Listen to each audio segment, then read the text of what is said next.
ကဘာပြတ်တယ်ဆိုတာဟာဆက်ကြဝဠာဂရေတသိပြတ်တာကိုပြောတာနော်ဒီတနိုင်ငံလေးငရင်လောက်တာတော့ဟိုတနိုင်ငံလေးဘာဖြစ်တာညာဖြစ်တာမိတောင်ပေါက်ကွဲတာတို့ဒုက္ခရောက်တာတို့ရေချီးတာတဲ့ဒါတွေကတာမန်ကိစ္စလေးတွေလို့ပြောကဘာကြီးပျက်စီးသွားဖို့ရအတွက်ဒါလည်းပဲတနေ့တစ်ခါမှကျုံလာဖို့အနေထားရှိတယ်တဲ့ကဘာကြီးတစ်ခုဘုရားဝတ္တတရားတော်ရအခုဘုန်းကြီးတို့တွေနေထိုင်နေကြတဲ့ကဘာကိုခတ္ထကပ္ပဒီလိုခေါ်တယ်ခရမ်း၅စုပွင့်တဲ့ကဘာခရမ်း၅စုပွင့်တဲ့ကဘာဖြစ်ခြင်းကြောင့်အရိမိတ္တယမြတ်စွာဘုရားမပွင့်မပြီးသေးလို့ရှင်ဒီကဘာကြီးကတော့ခုနလိုစัจ java လာဂရေတသိန်းနဲ့ရောပြီးတော့ပျက်စီးသွားเสียအကြောင်းမရှိသေးဘူးဒေတာပိုင်းဆိုင်ရာတခုခုပြတ်တာမျိုးကတော့မဖြစ်နိုင်ဘူးလို့ပြောလို့မရဘူးမဖြစ်နိုင်ဘူးလို့ပြောလို့မရဘူးငရင်လောက်တာတော့ရှိနိုင်တယ်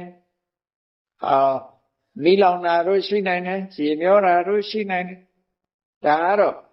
တန်မြာထဲမှာသဘာဝပတ်ဝန်းကျင်မှာနေကြတဲ့ပုဂ္ဂိုလ်တွေဟာမရှောင်မလွဲနိုင်တဲ့အနေအထားလေးဟော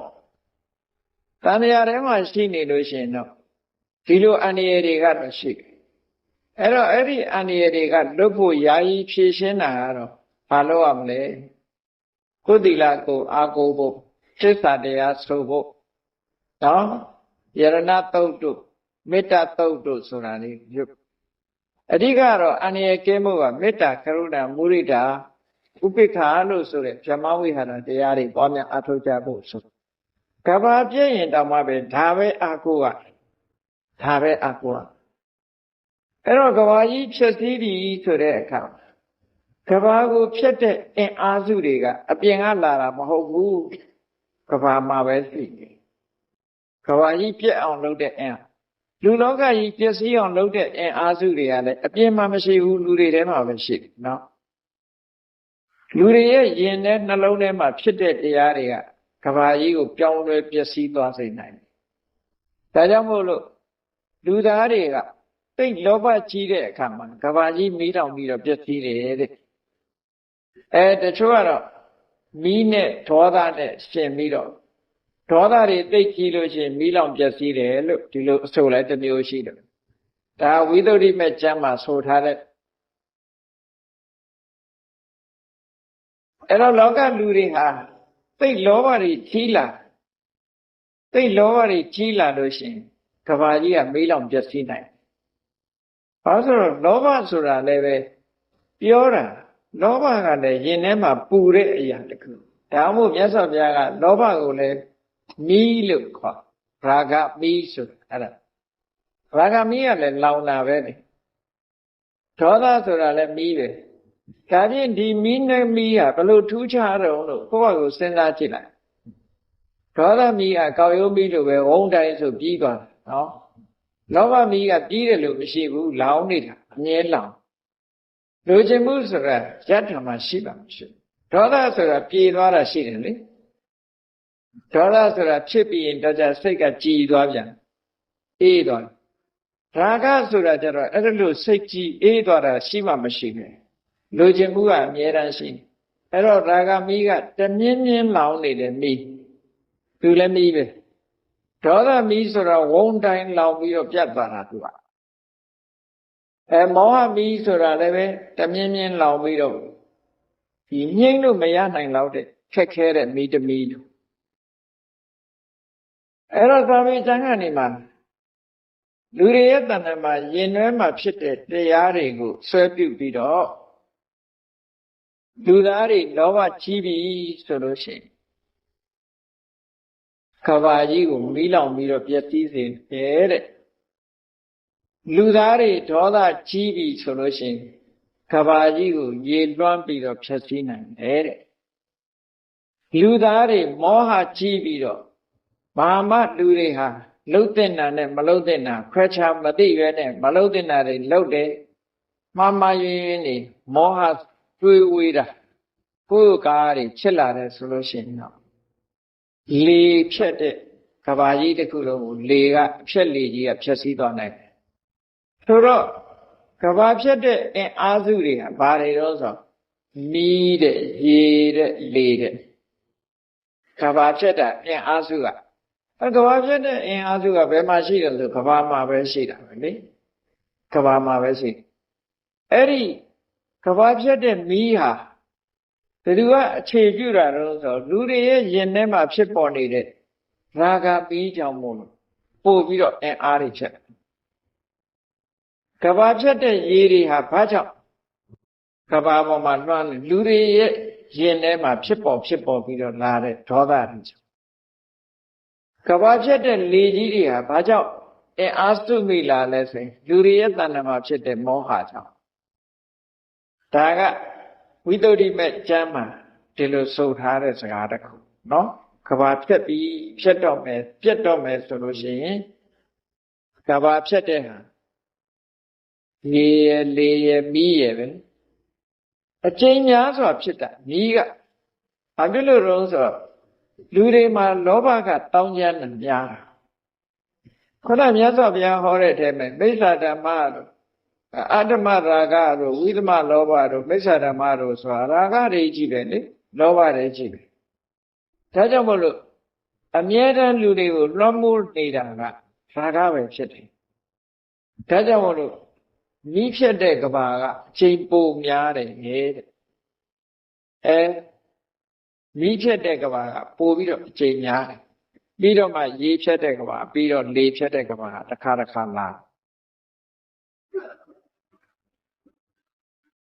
အဲ့တော့အဲ့လို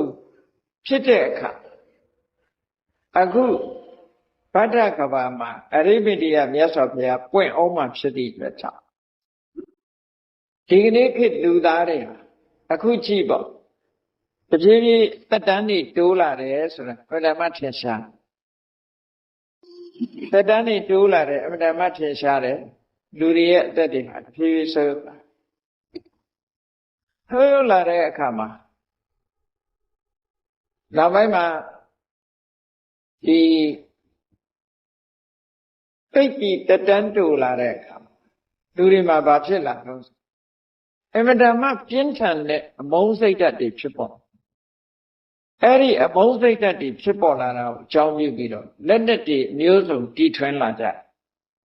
အစွမ်းထက်တဲ့လက်နက်တွေကိုအသုံးပြုပြီးတော့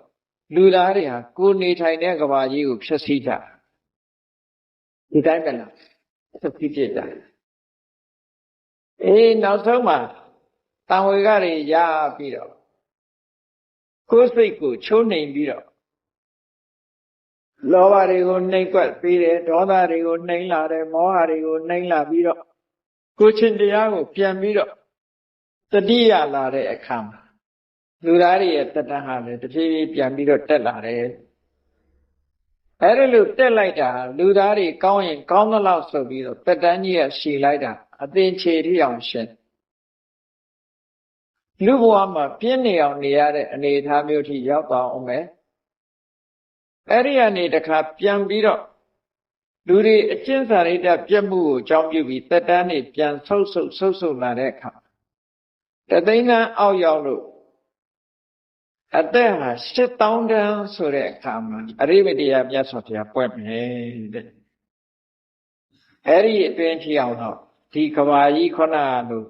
ပြက်မယ်ဆိုတာတော့မဖြစ်နိုင်ဘူးပေါ့နော်ဒါဗုဒ္ဓဘာသာကျမ်းစာတွေကဘာကြီးဟာလုံးဝခုနတုန်းက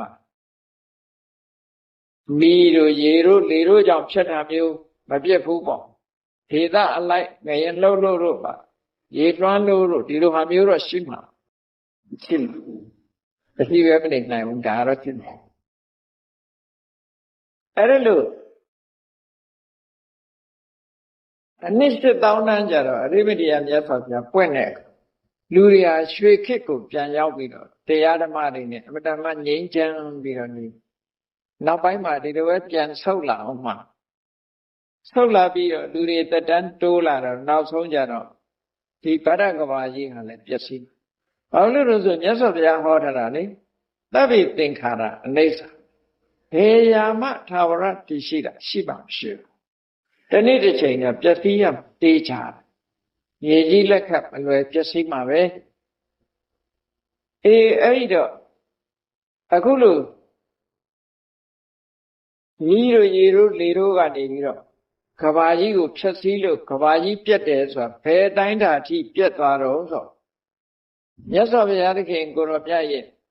တရားတော်တွေပြန့်နှံ့ရပြန့်နှံ့တယ်ဆိုတာလူသားတွေပေါ်မဟုတ်ဘူးဆက်ကြပါလားဂရေတသိန်းဆိုတာ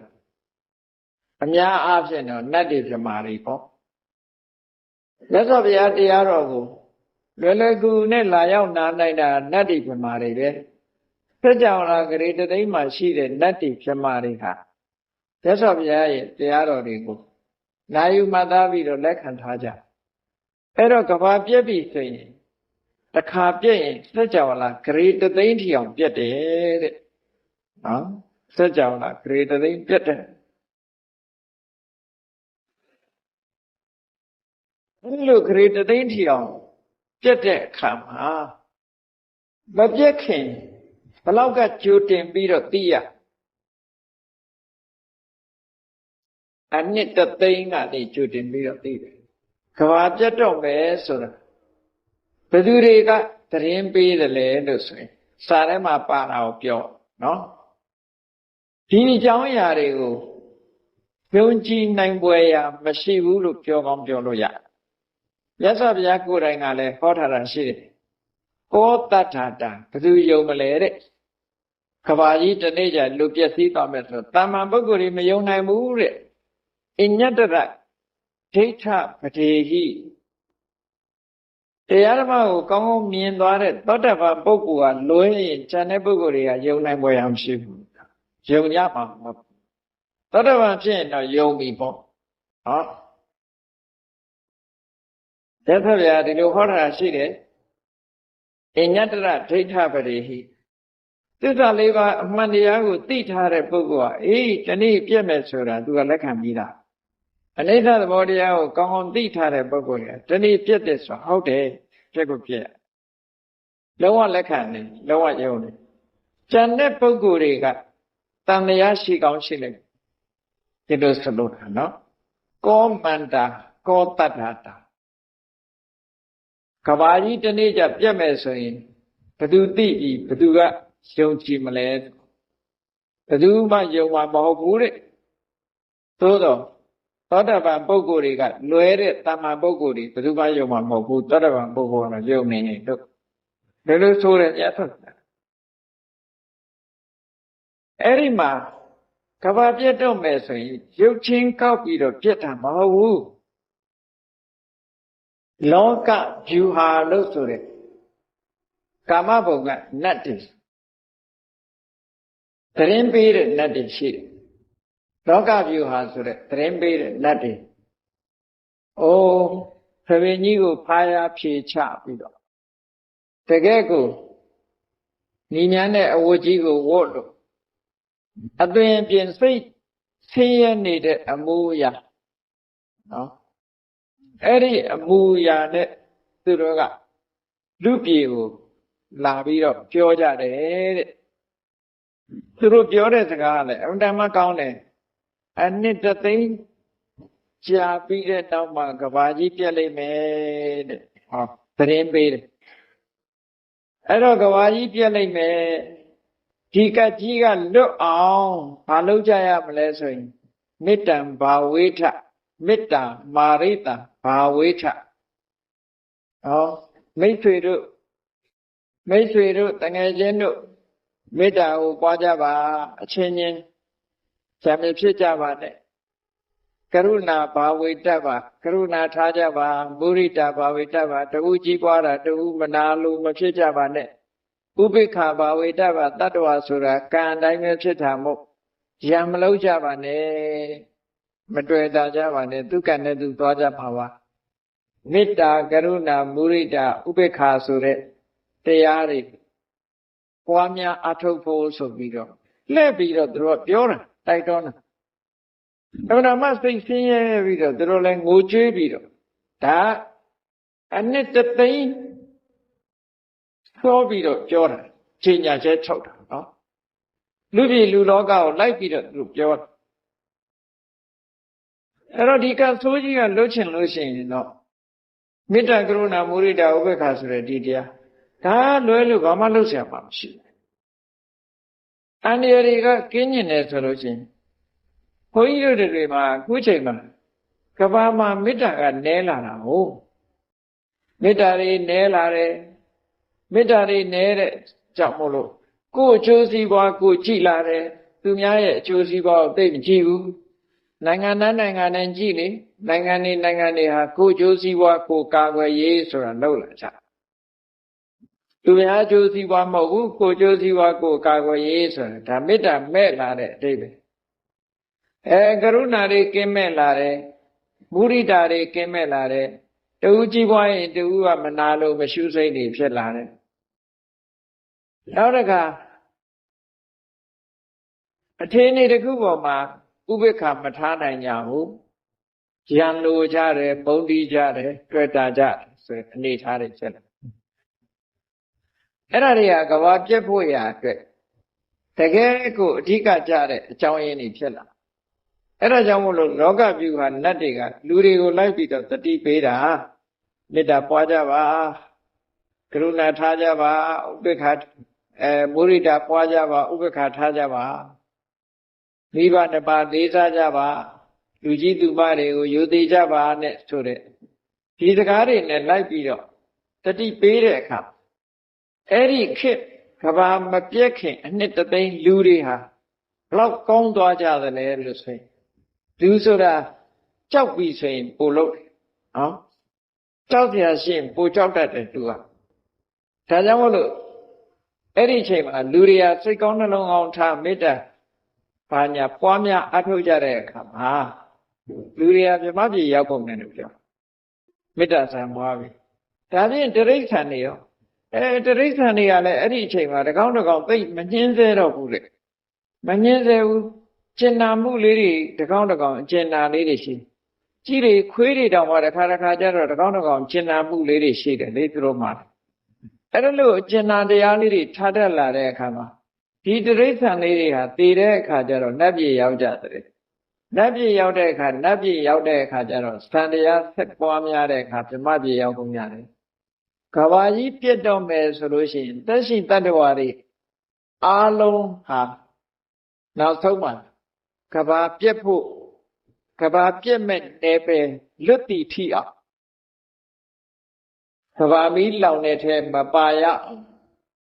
သူတို့ကုသိုလ်ကောင်းမှုတွေလုပ်ပြီးတော့စိတ်ဓာတ်တွေပြင်သွားတဲ့အခါမှာကဘာပြတ်တာကတော့သူကသူပြတ်မှာပဲမရဘူး။ဘာဖြစ်လို့တော့ဆိုတော့မမြဲတဲ့သဘောတရားကိုပြတ်ချိန်တန်လို့ပြတ်တယ်။အဲ့တော့တတ္တဝါတွေကဒီထဲမှာပါရအောင်စိတ်ကောင်းနှလုံးကောင်းထားတဲ့အခါနောက်ဆုံးမှပြမပြချီရောက်သွားကြတယ်လို့ဒီလိုဆိုတဲ့စာထဲမှာ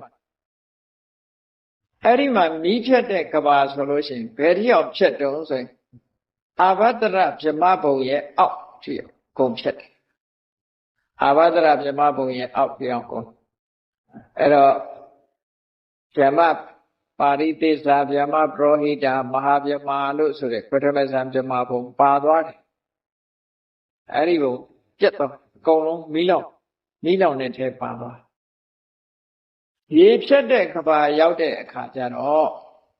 သုဘဂိဏဆိုတဲ့ဗြဟ္မာပြည်ရဲ့အောက်ကုန်ပါသွားတယ်အခါလေဖြတ်တဲ့ဘုံကြတော့ပို့ပြီးတော့လေဖြတ်တဲ့ကဘာကြတော့ဒီဝေဟဘုံဘုံရဲ့အောက်မှာရှိတဲ့ဗြဟ္မာဘုံတွေပါသွားတယ်ပို့ပြီးတော့လေကပိုပြင်းထန်တယ်လို့ဒီလိုဆိုလိုတာပေါ့အဲ့တော့မီးဖြတ်ပြီးဆိုလို့ရှိရင်တော့နေတစ်စင်းပြီးတစ်စင်းထွက်လာပြီးတော့နောက်ဆုံးမှမိုးတွေလုံးဝမိုးမရွာတော့ပဲနဲ့နေရာလည်းပဲမဝင်တော့ဘူးတစ်စင်းပြီးတစ်စင်းအဲ့တော့ဒီစัจ java လာအပြင်နေတွေရှိတယ်ဆိုတာသိပ္ပံဆရာတွေကတောင်အခုတွေ့တယ်နော်နောက်ထပ်နေတစ်စင်းတွေ့နေတယ်တို့နေနှစ်စင်းတွေ့တယ်တို့ဒီလိုရှိတယ်အဲ့တော့ကဘာထဲမှာဖြတ်ဖို့ရအတွက်နေတွေဟာဒီစัจ java လာတွေကိုချင်းကပ်လာတဲ့အဓိပ္ပာယ်မျိုးပေါ့ဒါကသဘာဝကြီးကသူ့ဟာသူဖန်တီးလာတယ်ရေဖြတ်တဲ့ကဘာကြတော့မိုးရွာ ရွာလာတဲ့မိုးတွေကခုခေတ်တောင်ပြောကြသေးတယ်လေ acid မိုးတွေဘာမိုးညာမိုးတွေမိုးကရှိသေးတာဟုတ်အဲ့ဒီကဘာဖြစ်တဲ့မိုးကြတော့ဘာလို့မိုးတွေတုံးဆိုဆန်းငံရည်မိုးတွေဆန်းငံဆိုတာဘယ်နေရာထိလိုက်အရေးပျော်သွားနိုင်တော့အဲ့ဒါမှငံနဲ့မိုးရည်တွေနဲ့အကုန်လုံးဟာဆန်းငံရည်ထိတဲ့အခါမှာကြောက်တွေလည်းပဲအကုန်လုံးဆွေးမြေ့အရေးပျော်တောင်တွေလည်းဆွေးမြေ့အရေးပျော်အဲ့ဒါလို့ထိလိုက်တဲ့ဟာတွေအကုန်အရေးပျော်ပြီးတော့ပျက်စီးသွားအောင်ကဘာဖြတ်တဲ့ဘိုးကြီးရွာပြီးတော့ကဘာကြီးကိုလွှမ်းသွားနိုင်တယ်တဲ့အဲ့ဒါကရေဖြတ်တာလေဖြတ်တာကြတော့တစ်ဖြည်းဖြည်းမြူးမုံလေးတွေလွင့်တဲ့လေကနေစပြီးတစ်ဖြည်းဖြည်းလေတွေပြင်းထန်လာလိုက်တာနောက်ဆုံးမှာတိုက်အိမ်ကြီးလောက်ကြောက်တုံးကြီးတွေထိအောင်လွင့်သွားအောင်တိုက်တဲ့လေမုန်တိုင်းကြီးတွေထိအောင်နောက်ဆုံးမှာတောင်ကြီးတွေကလွင့်ပါသွားတဲ့လေမုန်တိုင်းကြီးတွေထိအောင်တိုက်လာပြီးဘာမှမကြံတော့ပဲနဲ့နောက်ဆုံးမှာစัจ java လာထဲမှာရှိတဲ့အရာဝတ္ထုတွေဟာလေတိုက်လို့တစ်ခုနဲ့တစ်ခုရိုက်ခတ်ပြီးတော့အမှုန့်ဖြစ်သွားသည့်ထိအောင်တိုက်ဖြစ်တယ်အာကာသကြီးပဲကြံတော့တယ်အဲ့တော့မီးလောင်ရင်လည်းပဲအာကာသပဲကြံတယ်ရေဖြတ်လို့ရှိရင်လည်းရေထဲမှာအရေးပျော်သွားလို့အာကာသကြီးပဲကြံတယ်လေတိုက်လို့ရှိရင်လည်းတစ်ခုလွင့်ပြီးတော့တစ်ခုနဲ့တစ်ခုရိုက်ခတ်လို့အမုံတွေဖြစ်ပြီးတော့အကုန်လွင့်သွားတဲ့အခါမှာအာကာသကြီးပဲကြံတယ်ကဘာကြီးတစ်ခုလုံးကဒီလိုဖြစ်မယ်လို့ဆိုတာကိုစာထဲမှာဒီလိုဖော်ပြထားတာရှိအဲ့ဒါလို့ဖော်ပြထားတာဟာအမှန်ပဲလားလို့ဆိုမြတ်စွာဘုရားကိုယ်တိုင်ကဟောထားရတဲ့အထဲမှာဒီအကြောင်းအရာကိုတတ္တဗမတပါးဒီပြင်ပုဂ္ဂိုလ်တွေကတော့ယုံမှာမဟုတ်ဘူးတဲ့မြတ်စွာဘုရားကိုယ်တိုင်သို့တော်လည်းပဲမမြဲတဲ့တဘာဝဟာဒီတိုင်းပဲလာမှာပဲဒီလိုဟောတယ်နှစ်ပေါင်းများစွာကြာတဲ့အခါမှာဒီအခြေအနေဆိုးတွေဖြစ်ပေါ်လာမယ်လို့ဒါကတော့မမျော်လင့်နိုင်ပဲနဲ့အမှန်တမ်းရှည်ကြာလာတဲ့အခါကာလအတွင်းမှာဒါမျိုးကြီးဖြစ်လာမှာပျက်စီးမှုဆိုတာတစ်ခုခုနဲ့ဒီလိုပျက်စီးသွားအဲ့ဒါလို့တတ္တဝါတွေအားလုံးဟာလည်းပဲစိတ်ကောင်းနှလုံးကောင်းမွေးလိုက်တဲ့အခါမှာကဘာပြက်ကိန်းကြီးကနေလွတ်ပြီးတော့ကောင်းရသူတွေမှာနေကြတယ်တချို့စာထဲမှာတော့ရေးထားတာရှိတယ်ဒီကဘာပြောင်းခံရတယ်ဆိုတဲ့အမှန်တမ်းဆိုးဝါးတဲ့ပြစ်မှုကြီးတွေကြီးလွန်တဲ့ဒီနိယတမိစ္ဆာဒိဋ္ဌိဆိုတဲ့ဒီကံကံကြီးကျိုးလုံးဝညင်းပယ်တဲ့အယူဆခေါင်းမာတဲ့ပုဂ္ဂိုလ်တွေကလည်းတဏှာဝကလွတ်လန်းမရှိတော့အဲ့ဒါလို့ပုဂ္ဂိုလ်မျိုးကလည်းပဲပြောင်းပြီးတော့ခံရတာရှိတဲ့အဲ့တော့ဒီသက်ကြဝဠာအတွင်းမှာရှိတဲ့ငရဲသားတွေလည်းအားလုံးတစ်ဆင့်ပြီးတစ်ဆင့်ပေါ့ငရဲသားတွေလည်းပဲသူတို့မှာတစ်ချိန်ကငရဲတိရစ္ဆာန်ပြိတ္တာမှာရောက်နေတဲ့ပုဂ္ဂိုလ်တွေတစ်ချိန်ကအပရာပရိယဝေရဏိယကုသကံဆိုတာတတ္တဝါတိုင်းမှာရှိတယ်ပေါ့တစ်ချိန်ကလုပ်ခဲ့တဲ့အပရာပရိယဝေရဏိယကုသကံတွေရဲ့စွမ်းအားနဲ့ဘဝတစ်ခုကအဆင့်တန်းလေးမြင့်လာလိုက်အနှစ်တစ်သိန်းဆိုတော့အချိန်တွေအများကြီးရတာဟုတ်စိတ်ဓာတ်လေးတွေပြောင်းပြီးတော့ငရဲကလူဖြစ်တဲ့အခါမှာတရားကျင့်တဲ့အခါမှာဗြဟ္မပြည်ရောက်တိရစ္ဆာန်လေးတွေကလည်းအကျဉ်းနာတရားထားရကနေလူဖြစ်တဲ့အခါမှာ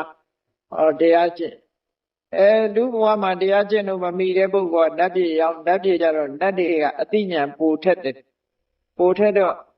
အချင်းချင်းသတိပေးဟောပြောတာနဲ့တရားကျင့်ဗြဟ္မပြည်ရောက်ကြဒီလိုနဲ့ကဘာပြတ်တဲ့ကိန်းကနေပြီးတော့လွတ်ပြီးတော့သွားကြတယ်လို့ကဘာပြတ်မှုနဲ့ပတ်သက်ပြီးတော့ဝိသုဒ္ဓိဘက်မှာဟောပြထားတာရှိတယ်ကျေပြန့်ဖတ်ချင်တဲ့ပုဂ္ဂိုလ်တွေကအဲ့ဒါဝိသုဒ္ဓိဘက်မြန်မာပြန်ကိုဖတ်လို့ရတယ်ပေါ့မေတ္တာပို့အောင်တတ္တဝါများစွာဘေးရန်ကွာချမ်းသာကြပါစေတတ္တဝါများစွာဘေးရန်ကွာချမ်းသာကြပါစေမေတ္တာရေချမ်းသုံးငါဖြံငြိမ်းချမ်းကြပါစေမေတ္တာရေချမ်း သုံးငါဖြံငြိမ်းချမ်းကြပါစေသက်ရှိကျမ်းမာစိတ်ချမ်းသာတို့ရဆန္ဒပြည့်ပါစေသက်ရှိကျမ်းမာစိတ်ချမ်းသာတို့ရဆန္ဒပြည့်ပါစေဖုံလန္တာဒုက္ခပင်ကစားမေတ္တာပုံနေတုသင်္ကမာမနောတရာတိတဝေတံပဝါယံတုသူကန္တကာမေတ္တာပုံနေတုသင်္ကမာစုပေါင်းပို့အပ်မေတ္တာတဟုရောင်မြူပါဝင်းငွေလမင်းနှင့်ရောင်ခြင်းရှက်ယုံပေါင်းဆောင်ရခြင်းကြောင့်တဝေတံကျွတ်မဲ့ဥသုံးလုံးစုံများစွာတတ္တဝါတို့၏မနောတရာတိမြင့်မြတ်ဖြူစင်အေးကြည်လင်းသည့်ရေစဉ်ပြည်တင်းစိတ်နှလုံးတည်ဟုသောရေအိုင်ကြီးအတွင်း၌